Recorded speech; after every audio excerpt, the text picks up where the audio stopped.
Hello and welcome to my new show, I Have Issues.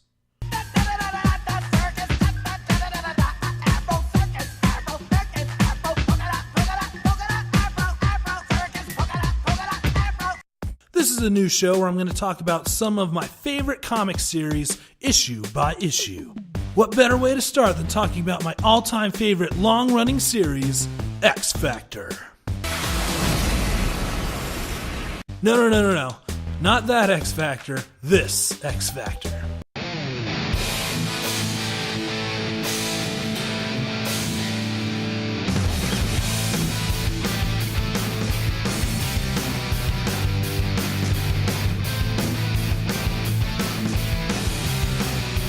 For this first episode, I'm going to give you all the backstory you'll need to know before we get into the series. The team name X Factor has been used by many different teams over time, so let me start with some of the history of the teams that have used the name. The first time the name was used was in X Factor number 1 in 1986. The original X Factor team was created as a way to reunite the original 5 X-Men. Because of normal comic book craziness, the original X-Men team has been split up all over the Marvel Universe, and Marvel wanted to see them back together for the first time in 10 years.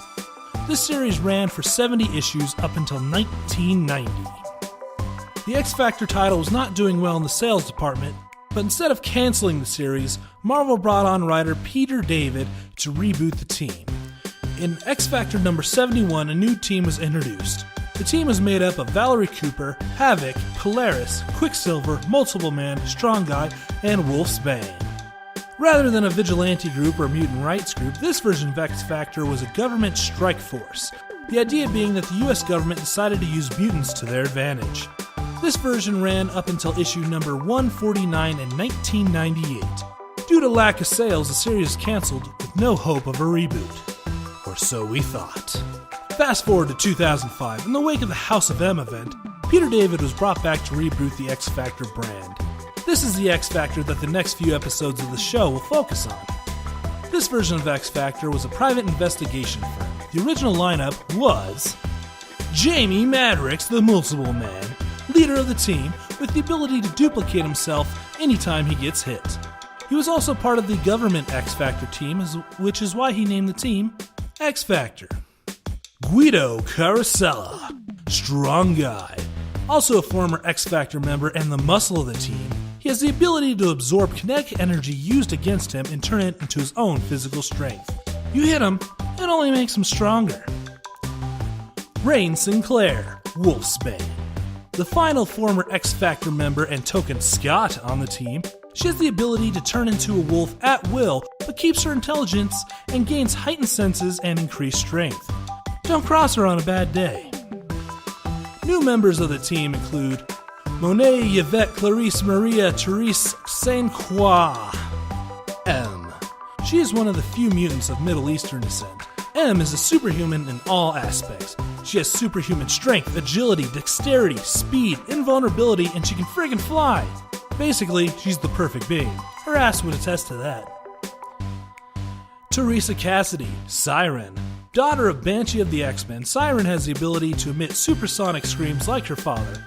Unlike her father, she can also make people go into a hypnotic state when she sings to them, making her the most dangerous karaoke partner. Julio Richter. Richter's complicated. We'll talk about Richter when we get into the issues. And finally, we have Layla Miller. She knows stuff. We have our team, but there's a little bit more backstory you need to know before we get into the comics. I said before that X Factor was rebooted in the wake of the House of M, but the uninitiated might not know what that means. In 2005, due to the loss of her children, the Scarlet Witch began to lose her mind. Did I mention that her father of her kids was the Vision? Because, comics.